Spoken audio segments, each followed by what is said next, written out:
Olá, aqui é o professor Iremar, professor de Meteorologia Aeronáutica, e agora eu queria explorar um pouco sobre imagem de satélite, a diferença entre infravermelho e imagem do visível. É claro que aqui, como temos pouco tempo, é apenas uma passant, algo mais superficial, mas que já ajuda na interpretação de um piloto, tanto iniciante como um estudante, como já um piloto experiente, que às vezes com o tempo a gente vai esquecendo algumas informações importantes. Em primeiro lugar, eu queria mostrar que a imagem de satélite na frequência do infravermelho, como estamos vendo agora, deixa eu pausar um pouco, aqui tem sempre uma legenda, sempre temos que nos preocupar com a legenda da imagem satélite. E aqui mostra temperaturas em torno aí de menos 64 graus Celsius, por exemplo. É claro que no wind, quanto mais você vai explorando, vai focando, a legenda vai modificando. Então vamos ver aqui na região próxima aqui ao Paraguai, e vemos uma área de intensa formação de cumulonimbus, que inclusive pelas últimas 2 horas está aumentando de tamanho, perto aqui de Filadélfia. Se observarmos na imagem do visível, nós conseguimos ver também essa concentração de CB. Mas eu queria alertar muito para a imagem de satélite, porque é o seguinte, às vezes, quando estamos vendo na frequência do infravermelho, o satélite de cima para baixo, óbvio que ele está lá na ionosfera, né, termosfera, então ele pode superestimar muitas imagens. Essa região toda aqui, que está em vermelho, alaranjado, é claro, está bastante intenso, né? Se formos passar com as aeronaves aqui também no litoral Belém, São Luís, tem uma área bastante intensa, mas temos que prestar atenção que nem todas essas áreas que estão vermelhas, né, o mais intenso sim, mas aqui ó, um vermelho um pouquinho mais claro, não quer dizer obrigatoriamente que eu tenha CB nessa região. Pode ver que no decorrer dos últimos minutos, né, ou seja, últimas 2 horas, última hora no caso, a gente não viu descargas elétricas aqui. Por quê? Se eu jogar na imagem do visível e fizermos um pouco mais o zoom, podemos ver que tem uma área um pouquinho mais suave. Eu tenho CB nessa região, principalmente, mas grande parte dessa área aqui eu também tenho altocúmulos, autoestratos, estratocúmulos, cirros principalmente. E como o satélite está no topo da atmosfera, ele, no infravermelho, ele é detectado, né, os cirros é detectado pelo infravermelho. E no visível, os cirros já consegue ser um pouquinho mais filtrado, essa área mais suave.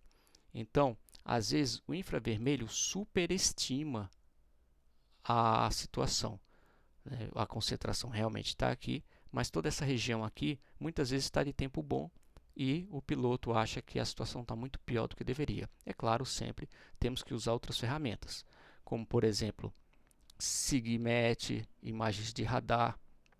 Vou abrir aqui, por exemplo, a RedMet e tem uma ferramenta muito interessante que nós temos aqui no Brasil, que é o tempo severo convectivo. São antenas que detectam descargas atmosféricas. Se tem descarga atmosférica, eu tenho, por exemplo, cumulonimbus, CB, a maior concentração. Então vamos olhar aqui de novo a imagem de satélite, ao sul. Deixar a última imagem aqui. Então vemos aqui no Rio Grande do Sul, né, essa região aqui, porém, eu tenho a concentração aqui de descargas atmosféricas. Então eu sei exatamente onde está a descarga. Se eu pegar a legenda, eu consigo ver os últimos 15 minutos, de 15 a 30, até 60 a 45 em azul. Se eu colocar em animar e pedir só a última imagem, eu vejo só as últimas descargas atmosféricas nos últimos 5 minutos. E eu consigo sempre atualizar aqui. Logo eu tenho instantaneamente a atualização. Essas antenas são muito boas e está de parabéns quem teve essa iniciativa dentro do DCEA. Tudo bem? Vamos continuar ainda agora vendo o SIGMET. Eu queria fazer uma grande observação em SIGMET. Se olharmos esses SIGMETs aqui, eu tenho o SIGMET de turbulência, né, do 280 ao 390. Aqui existe a legenda de que a cor significa, vermelho trovoada e azul gelo, por exemplo. Eu tenho uma área de SIGMET de gelo nessa região aqui. E eu tenho área também de trovoada, bem como na região norte do país. E eu queria fazer a seguinte observação. Por que às vezes eu não tenho gelo, SIGMET de gelo junto com SIGMET de trovoada? Às vezes para aviação é muito importante, mas muitas vezes, né, não aparece SIGMET de gelo, né, não é feito junto com áreas de trovoada. Por que será? Bom, a resposta está na ICA 105.17. Se observarmos a ICA, que está no site do DECEA, temos uma seguinte observação. Então, aqui na ICA 105.17, ela fala: a abreviatura de turbulência ou de gelo, tudo bem? Deve ser usada somente em referência à turbulência de níveis baixos, associadas a ventos fortes, superfície, redemoinhos e ventos, turbulências ou turbulência céu claro. Não deverá ser usada em caso de turbulência em nuvens convectivas. Então, quando eu tenho área de CB, um SIGMET de tempestade, normalmente não coloca-se turbulência. Então, por isso que já tem-se que deduzir, a comunidade aeronáutica, de que se tem o CB, eu tenho também turbulência, assim como a abreviatura de gelo deve ser usada para indicar a formação de gelo severo, lembrando que SIGMET é sempre de tempo severo, principalmente gelo é severo, exceto em nuvens convectivas. A abreviatura de freezing rain, chuva congelante, deve ser usada para indicar a formação de gelo severo devido à chuva congelante. Logo, muitas vezes, nós temos SIGMETs de formação de tempestade e não aparece o gelo. E às vezes um piloto ou um DOV ou alguém que está interpretando essa informação vai dizer: então aqui não tem gelo, eu posso voar. Negativo. Vai ter gelo também, só não está explícito. Poderia ser colocado? Poderia, né? Seria mais seguro. Mas, pela regra, não é obrigatório. Se quiser ver área de previsão de gelo, vem aqui no Aviation Weather Center, WFS Grids. Daí, é claro que eu vou limpar um pouco aqui, vou só focar em gelo.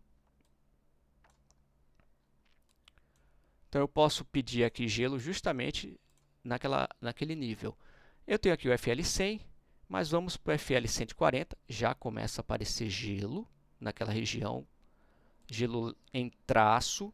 Se quiser saber mais sobre gelo, eu recomendo uma instrução chamada AC 9174 Bravo. Essa circular fala sobre, né, condições de formação de gelo, é da FAA, basta digitar no Google que vai achar, e daí eu tenho a descrição do que é gelo traço, gelo leve, gelo moderado, gelo severo, a taxa de acreção e os perigos para a aviação. Tudo bem? Então, continuando aqui, se eu subir um pouco mais, FL 180, aí sim eu já tenho aquela formação de gelo que eu disse que deveríamos ter cuidado em praticamente toda a área do Brasil, inclusive naquela área de imagem de satélite. Se subir um pouco mais, aí o gelo volta a diminuir no 240, já começa a ser gelo mais claro, azul na legenda lá, e geralmente no 300 para a região do Brasil desaparece. Então, basicamente, gelo para o Brasil é em torno aí do FL 120, já começa com gelo leve, traço, até o 240, 270. Né? Em outros países, se for observar melhor, eu consigo ter gelo em níveis mais baixos, 0,60 por exemplo, dependendo da latitude, o 100 também, e no 300 praticamente desaparece no mundo inteiro, só vimos nessa modelagem aqui na região da Austrália. Tudo bem? Então é isso, eu espero que tenham gostado um pouco dessa interpretação sobre imagem de satélite, visível infravermelho, e através dela podemos até deduzir informações como o SIGMET, que é feito pelo Centro Meteorológico de Vigilância. Se quiserem ver na ICA 105.17 está toda descrita lá. E só aproveitando aqui essa imagem final, se eu colocar um play, eu consigo ver aqui uma frente fria se aproximando. Estamos no dia 6 de fevereiro de 2025, correção, 6 de fevereiro de 2025. Temos um sistema frontal aqui com a característica de que está se aproximando, porque vemos esse gancho aqui. No visível também conseguimos ver até melhor. E se olharmos aqui uma SIG-WX, vamos ver o que é que foi previsto nesta carta mais para a noite. realmente uma formação de uma frente foi prevista aqui na região. Muito obrigado.